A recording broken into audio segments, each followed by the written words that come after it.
สวัสดีครับผมวันนี้วันที่13มิถุนายนปี2568นะครับวันนี้ครับมีเรื่องจากทางด้านของความคืบหน้า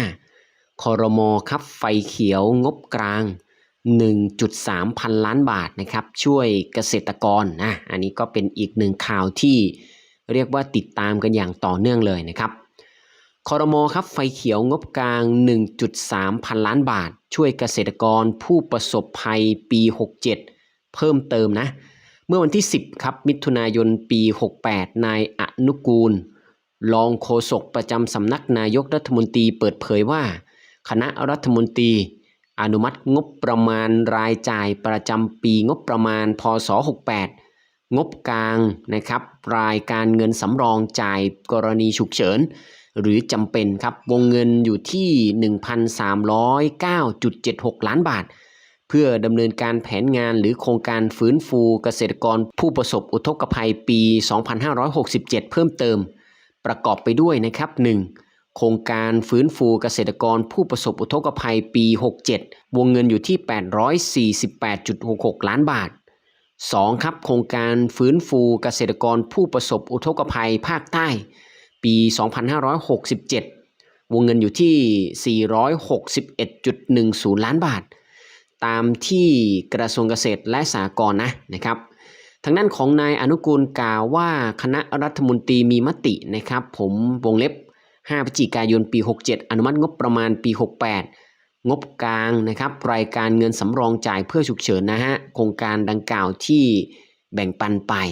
นะครับแล้วก็มีในช่วงของเกี่ยวกับอุทกภัยปี67นะก็จะมีช่วงกรอบระยะเวลาอยู่นะก็คือ14กรกฎาคมถึง1ตุลาจำนวน8โครงการนะครับวงเงินอยู่ประมาณ 2,553.01 ล้านบาทเช่นโครงการเพิ่มประสิทธิภาพการผลิตข้าวของเกษตรกรผู้ประสบอุทกภัยอันนี้ก็ได้เขาเรียกว่ามาจากทางด้านของกรมการค้าข้าวจำนวนอยู่ที่ 1,571.35 ล้านบาทครับแล้วก็โครงการส่งเสริมทางเลือกอาชีพด้านประมงการเลี้ยงสัตว์น้ำในบ่อพลาสติกวงเล็บกรมประมงนะครับจำนวนอยู่ที่ 23.92 ล้านบาทด้วยกันนะครับโดยทางด้านของกระทรวงเกษตรและสหกรณ์เนี่ยนะครับได้ดำเนินการตามโครงการเมื่อวันที่14กรกฎาคมถึง31ตุลาคม67แต่งบประมาณครับได้ดำเนินการที่ผ่านมาไม่เพียงพอกับการช่วยเหลือเกษตรกรผู้ประสบอุทกภัยรวมถึงครับไม่ครอบคลุมเกษตรกรผู้ประสบอุทกภัยในพื้นที่ภาคใต้ด้วยนะครับช่วงภัยพิบัติวันที่20พฤศจิกาถึง31ธันวานะครับจึงได้จัดทำเรื่องขออนุมัติงบกลางรายการเงินสำรองครับเพื่อกรณีฉุกเฉินนะปี68นะครับเพื่อดำเนินการแผนงานหรือว่าโครงการฟื้นฟูเกษตรกรผู้ประสบอุทกภัยปี67เพิ่มเติมนะครับเสนอศูนย์ปฏิบัติการช่วยเหลือนะครับผู้ประสบอุทกภัยวาตภัยและก็ดินโคลนถล่มซึ่งในข่าวประชุมนะครับ2/68เมื่อวันที่11มีนา67นะครับที่ประชุมคปชมีมติเห็นชอบกรอบวงเงินงบประมาณจำนวน 1,989.72 ล้านบาทนะครับตามที่ทางด้านของกระทรวงเกษตรและสหกรณ์เสนอไปนะครับโดยขอให้กระทรวงเกษตรและสหกรณ์ดำเนินการตามขั้นตอนระเบียบและกฎหมายที่เกี่ยวข้องอย่างเคร่งครัดเพื่อให้การดำเนินโครงการเป็นไปด้วยความโปร่งใสและใช้งบประมาณอย่างมีประสิทธิภาพสูงสุดนะทั้งนี้ครับทางด้านของกระทรวงเกษตรและสหกรณ์ได้ขอให้สำนักงานงบประมาณและกระทรวงการคลังตรวจสอบความซ้ำซ้อนความถูกต้องนะครับให้เป็นไปตามระเบียบและกฎหมายที่เกี่ยวข้องต่อไปทั้งนี้ครับเพื่อให้การช่วยเหลือควบคุมเกษตรกรทั่วประเทศรวมทั้งช่วยเหลือเกษตรกรผู้ประสบอุทกภัยปี67ที่ผ่านมาสามารถฟื้นฟูและประกอบอาชีพทางเกษตรได้อย่างต่อเนื่องและรวดเร็วรวมทั้งเป็นการบรรเทาความเดือดร้อนและสร้างขวัญกำลังใจให้เกษตรกรมีความมั่นใจว่ารัฐบาลเล็งเห็นความสำคัญของอาชีพเกษตรกรรมและมีความห่วงใยของเกษตรกรจากทางด้านของกระทรวงเกษตรและสหกรณ์นะครับนี่ฮะจึงขออนุมัติงบกลางรายการเงินสำรองเพื่อกรณีฉุกเฉินนะครับที่จำเป็นนะเพื่อดำเนินโครงการและแผนงานนะครับรวมไปถึงโครงการฟื้นฟูเกษตรกรผู้ประสบอุทกภัยปี67ที่ผ่านมาเพิ่มเติม8โครงการนะครับรวมวงเงินอยู่ที่ 9.76 ล้านบาทนะครับซึ่งมาดูรายละเอียดกันว่างบประมาณดังกล่าวนะครับลงด้วยกันเนี่ยนะครับมีอะไรบ้างนะครับเรามาดูตัวแรกครับเขาเรียกว่าเป็นการฟื้นฟูเกษตรกรผู้ประสบอุทกภัยปี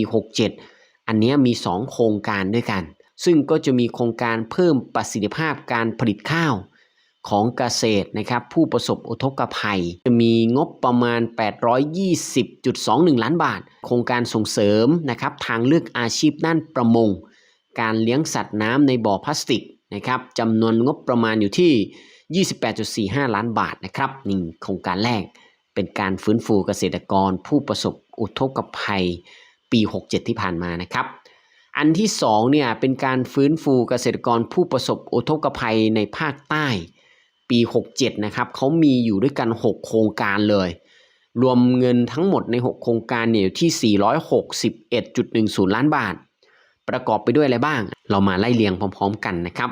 เริ่มจากนะครับการฟื้นฟูอาชีพหลังน้ำลดนะครับเขาก็แตกเป็น3โครงการย่อยรวมวงเงินอยู่ที่128ล้านบาทนะครับประกอบไปด้วยโครงการเพิ่มประสิทธิภาพการผลิตข้าวของเกษตรกรผู้ปลูกข้าวที่ประสบอุทกภัยภาคใต้นะครับ51.16 ล้านบาทครับเป็นโครงการส่งเสริมทางเลือกอาชีพด้านประมง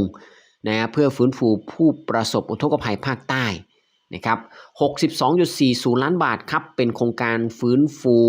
อาชีพเกษตรกรผู้ประสบอุทกภัยด้านปศุสัตว์ภาคใต้นะครับอันนี้ก็อยู่ที่ 14.11 ล้านบาทนะครับนี่ฮะก็แบ่งเป็น3โครงการนะในเรื่องของ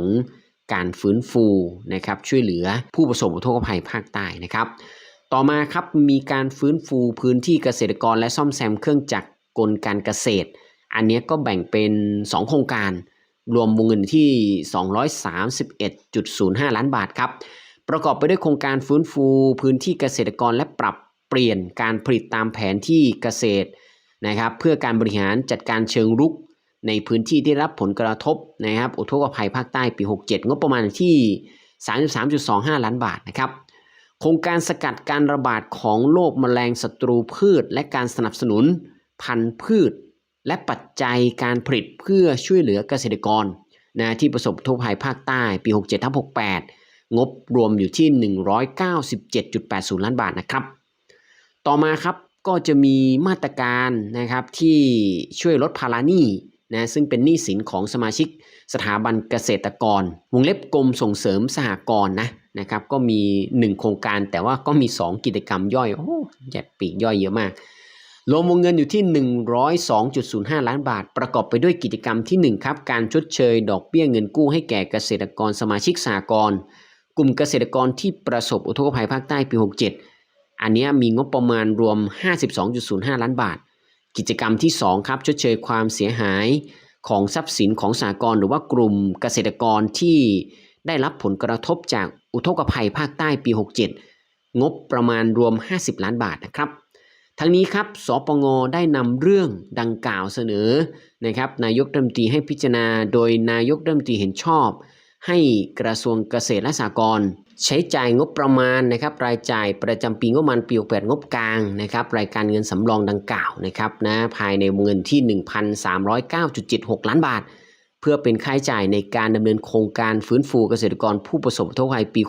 67ก็เพิ่มเติม8โครงการนะครับสำหรับ6หน่วยรับงบประมาณ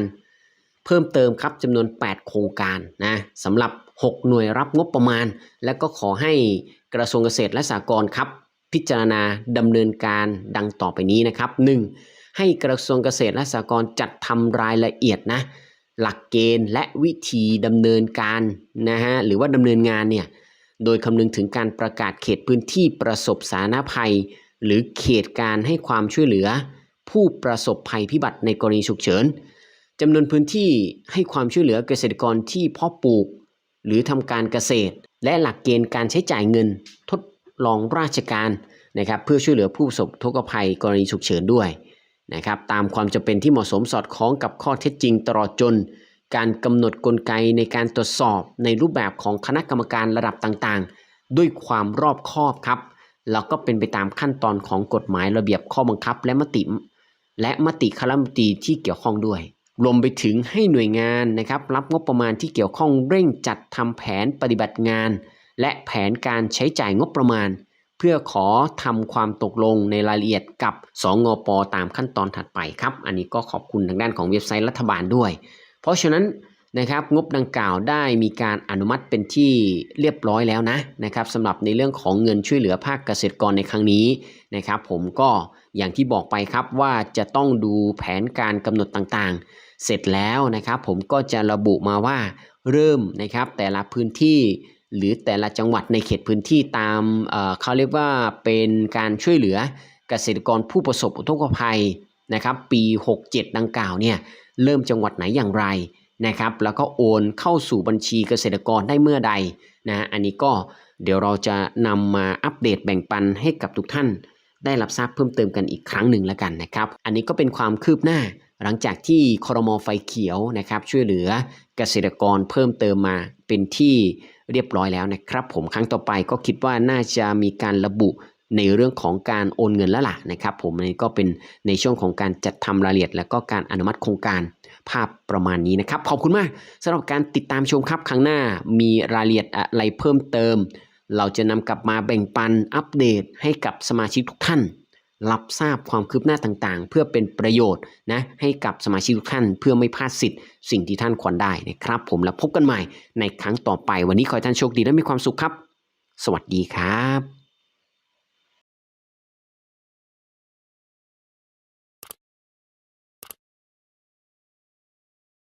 บ